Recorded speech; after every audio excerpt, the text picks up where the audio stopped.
This nugget, focused on the project lifecycle, explains the relationship between project management, what we're going to do as project managers to ensure our project delivers on time, on budget to customer satisfaction, and actual project delivery. The detailed tasks that our team are going to undertake to produce the actual project results.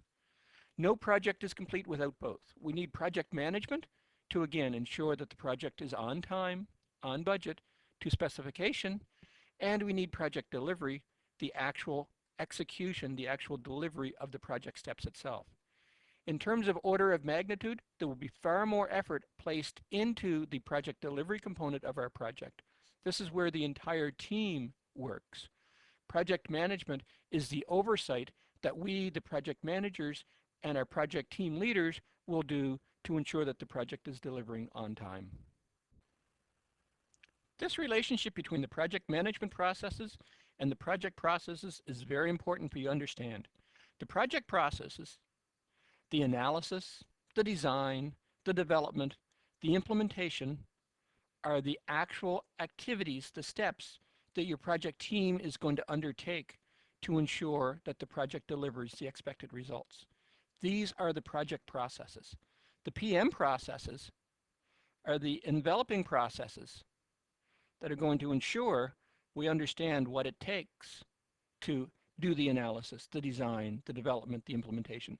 The PM processes are going to ensure that we have the management infrastructure in place to ensure that the analysis, the design, the development, the implementation are in fact on time, on budget, and in fact delivering what it is we intended to deliver. So what are the PM processes? We have a PM process for initiating. Initiating is determining, is this project a valid project? Does this project make sense? Should we undertake this project? Once we do the initial validation, we will then go into the detailed project management planning process. In the planning process, we will go through and we will develop the detailed project plan, the work breakdown structure, the project schedule, the project budget that will define all of the steps that are required to do the analysis, the design, the development, and the implementation. So in other words, planning produces the plan that defines how analysis, design, development, and implementation will be done. So the first two steps of our PM process happen before the team even joins the project. The first two steps of our PM process are PM steps only, and therefore happen prior to the actual execution of our project. Then we lead into actual execution. Executing the project. Executing the project is where the team, not the project management team, but the actual project delivery team will conduct the analysis, do the design, do the development, and do the implementation. So execution is the actual delivery of the project. This is where the majority of the work in your project is done. This is where the most hours, this is where the most expenses for your project are incurred during execution. Execution is primarily a project team member function in the project. The project management functions are focused on the monitoring and the control. The monitoring and control is where you, the project manager, and your project management team will ensure that we are in fact on time, that we are in fact on budget, that we are truly delivering what it is the project was initiated to deliver, that we are truly that we are truly delivering on the project that was defined in the planning process. And then finally, our last project management process is closing. Gaining final acceptance of our project, ensuring that the project successfully concludes. I've redrawn this slide to try to put the relationship between the PM processes and the project processes in better perspective. If you look at it from the total lifecycle view, the total lifecycle view begins with initiating, validating that the project makes sense, moving into planning, where you develop the detailed plan, the schedule, the budget for the project itself, and in the planning process, you identify the tasks required to complete analysis, design, development, and implementation. Then you lead into project delivery, where you lead into the project management process for executing, which is where the actual work for the project is done. And then finally into closing, where the project is completed, final acceptance is given by the business unit.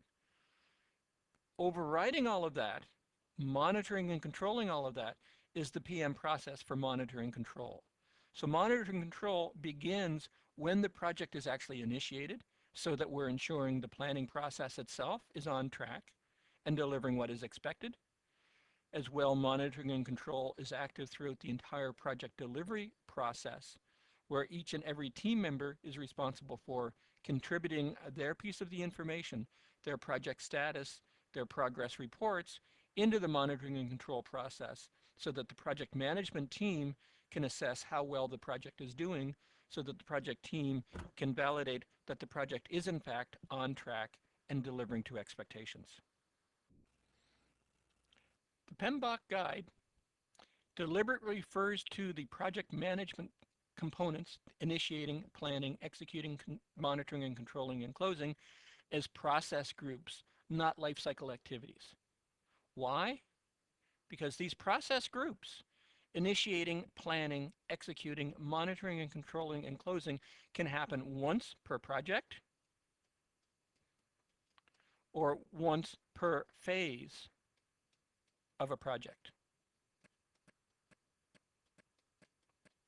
So if you're dealing with a very large, complex project, where each phase of your project lifecycle, analysis, design, development, etc., are very large, many months long, it's quite likely that you will be doing an initiating phase for the analysis, initiating process for the analysis phase, a planning process for the analysis phase, separate executing, monitoring, and controlling for the analysis phase, and then you will restart the entire process for the design stage.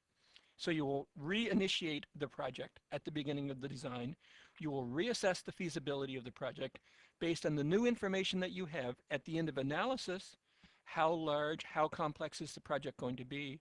Is the cost-benefit statement for the project still intact? Does it make sense to proceed with the project, knowing what we learned from analysis?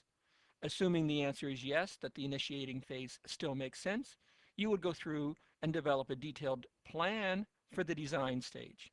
And then you would execute and monitor the design stage, and then finally close out the design stage saying, design is now done. It's time to move on to the next stage of the project, which would be development. And again, you would redo the initiation in development, validate based on the new information that you have, the new focus for the project. Does the project still make sense? And again, assuming it is yes, you will develop a detailed plan for development, execute, monitor, and control the development stage for your project, and then close. So it's very important that you not confuse the project management process groups, the project management process steps, the project management activities that you as a project manager must undertake to ensure your project is going to be successfully planned and managed with the actual project delivery lifecycle. Because yes, for small, simple projects, you may only go through initiating, planning, executing, monitoring, and controlling once for the project. Or for larger, more complex projects, it's very likely, virtually mandatory, that you will go through initiating, planning, executing, monitoring, controlling, and closing for each stage of the project. Separate set of project management process groups for analysis, a separate set of project management process groups for design and development and implementation, so on.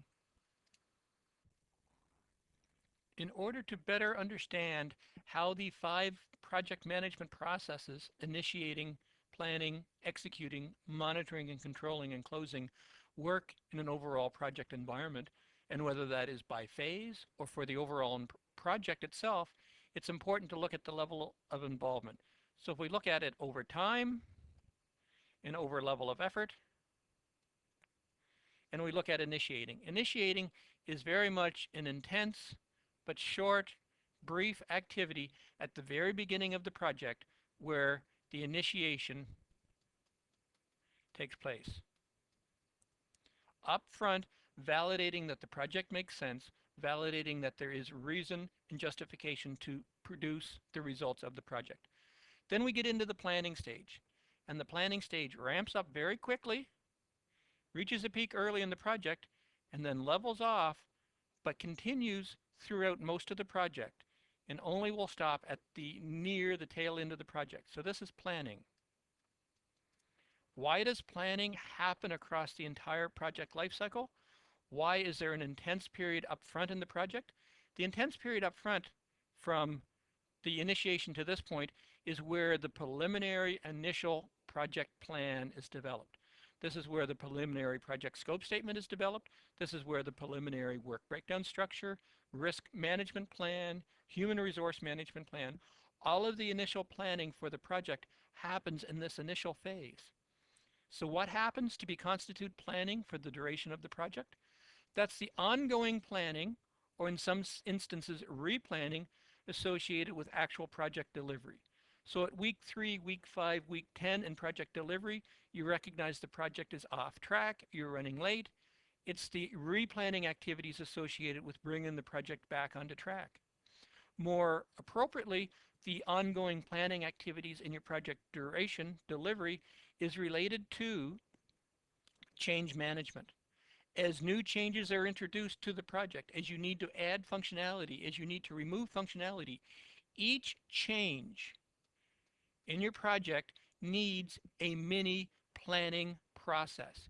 You need to review the scope of the change, you need to review the work breakdown structure implications, what new tasks need to be added to the plan, what impact is this change going to have to the project schedule, what impact is this change going to have to the project budget, what impact is this going to have to the overall project management plan.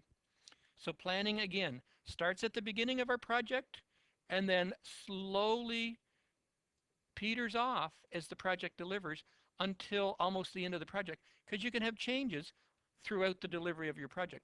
The magnitude and instance of changes will typically be less as you get farther and farther into the project, as you get closer and closer to implementation, but there still may be changes up until almost the very end of the project. Then we have the actual execution of the project itself. It starts off slowly and then ramps up and is absolutely the part of the project that has the most activity involved in it. So this is actual execution. This is the delivery of the project. This is the analysis, the design, the development, and the implementation components to your project. So it ramps up at or about the time when planning is starting to ramp down, continues for at whatever the appropriate level for your project is. I've drawn it at a more or less a consistent level, starting to fall off a little bit in the latter stages of the project, and then as you're nearing to implementation, typically the execution, the amount of effort involved with actually executing the project, will trail off until the project is completed. Throughout the entire process, we have the monitoring and control. So it happens throughout the entire project, and this is monitoring and control. This is the day in, day out activity that you, the project manager, and your team will do to ensure that the project is on time and on budget, and where appropriate, you will introduce new planning activities to ensure that the project changes, to ensure that the project delivers on time. And then finally, at the tail end of our project, we have another very brief, fast process involved with closing, bringing the project to a successful conclusion. Recognizing that any point in time in your project, if we pick this point in time in our project, you as a project manager will likely be doing some planning activities, new changes, adjusting the plan to deal with the actual details you have as part of project delivery. You will absolutely be doing monitoring and controlling, ensuring that your project is delivering on time, on budget, to business satisfaction, and your project team will be involved with execution. It's important that you appreciate, as a project manager, you will be doing multiple project management processes at any one point in time in the project. throughout most of the duration of the project, you will be doing some planning, some executing and controlling, and your team will be doing the execution component to your project. Up front, you may in fact be doing 4 components to the project. During the tail ends of initiation, when you're answering the final questions associated with, does this project really make sense? You have probably already started doing some planning for the project. As soon as you start planning the project, you will be immediately in the execution, because that is you actually delivering project deliverables, i.e. the project plan, and therefore you must be in monitoring and control, ensuring that your plan to develop the plan, how's that for a good set of terms, that your plan for developing the plan is in fact on target, and that the project plan will be ready according to plan. Too many plans in there.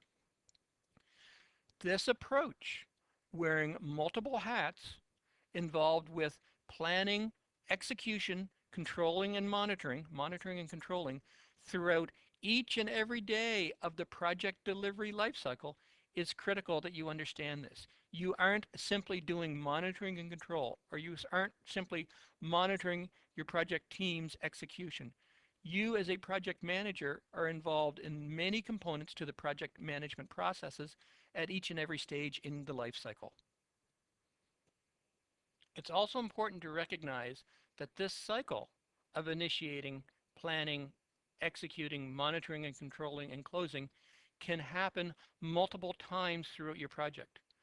As we said earlier in this nugget, for smaller, simpler projects, you may have a single wave of the project management processes where you initiate the entire project and then you plan the entire project, you monitor and control and execute the entire project and close it as one single project. For larger, more complex projects, you will initiate and plan the analysis phase, and then you will monitor, control, and execute the analysis phase, and then you will close the analysis phase. You will then go on and initiate the design phase, plan the the design phase, execute, monitor, and control the design phase, and then finally close the design phase. Now, typically it's not as purely cyclical as that. During the latter stages of analysis, maybe at about this point in the timeline, you would actually be going back and starting the initiation and saying, we are almost finished analysis. It's time to initiate design. Based on the information we now know, redo the cost-benefit analysis, revisit the business statement to validate that yes, this project still makes sense based on the new information we have about the project size, the project scope, and the project benefits. Is it worthwhile continuing to the next phase? Assuming the answer is still yes, you will then go on and do the detailed plan for the next phase, and then the team, by this point in time, you'll have gone through and done the closing for the preceding phase, and you're ready to actually bring the team in and begin the execution of the next phase for your project. So these project management process groups can be repeated throughout multiple phases of the project depending on how the overall project structure is defined. Having the project management processes iterated several times through the project, once for analysis, once for design, once for development, provides many additional values to the project and to project management. Primary to that is revalidation of the project. At the end of an analysis, as a result of going through initiation one more time, you revalidate the project. Does the cost-benefit statement for the project still hold? As a result of the new information that we have from analysis, is the project going to take longer? Is the project going to cost more? Is the project going to produce the same benefits the project was originally anticipated for? By revalidating the project, by addressing the appropriate kill points at the end of each phase of the project, allows the organization to ensure that ongoing investment in the right projects is done, and that the inappropriate projects, the projects that don't pass the revalidation process, are killed at the appropriate points. There is no shame, although a lot of people believe there is shame, of being a project manager for a project that gets killed after the first phase or the second phase. I would like to suggest just the opposite. There's actual pride in having a project that is killed after the first phase. As a result of you doing your job as a project manager, going through and revalidating the project, recasting the costs, re-evaluating the benefits, re-ensuring, revalidating that the organization should continue to invest in this project ensures that you're not pouring good money into a bad project.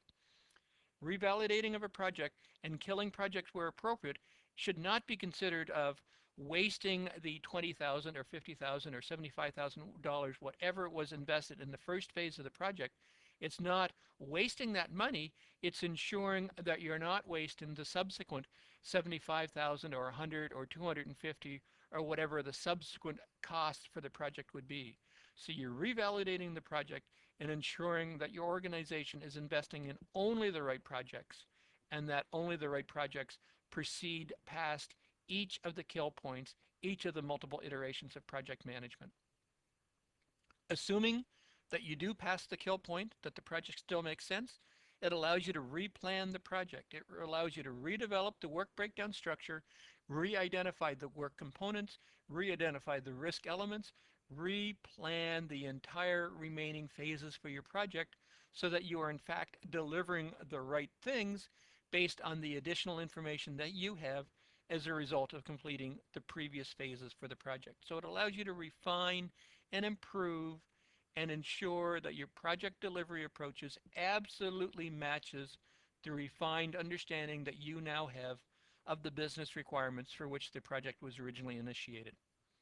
And of course, as a result of replanning, you can introduce improvements into your project. Whatever process improvements you identified through the previous phases, whatever process improvements your organization has identified as a result of ongoing project delivery can all be built into the next iteration of your project management process, the next iteration of initiating, planning, executing, monitoring and controlling, and closing of the project.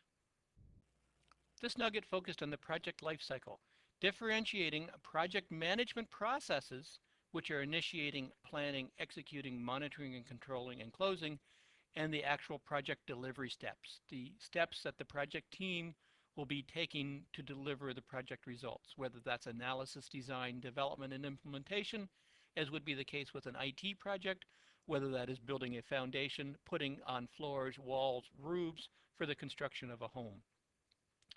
This nugget focused on the project management aspects, initiating, ensuring that the project makes sense, ensuring that the project has some form of validation, that the business managers in the company validate that this project makes sense, there is justification for this project to proceed. On through planning, where detailed project plans, complete work breakdown structures, project schedules, project budgets, risk management plans, quality management plans, etc. are developed to develop the strategy that will be used to actually deliver the project results. Into executing, where we actually do project delivery. Executing and project delivery could be considered to be one and the same. These are the actual steps undertaken by the project team to execute and deliver the project results, to deliver the expectations, to produce the products and results for the project.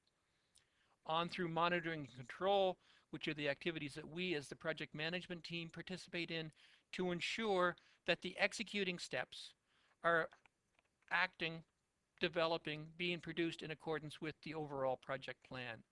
And monitoring and controlling includes the appropriate steps to review and revise the plan as appropriate to ensure that we continue to deliver the project on track, on budget, and on time.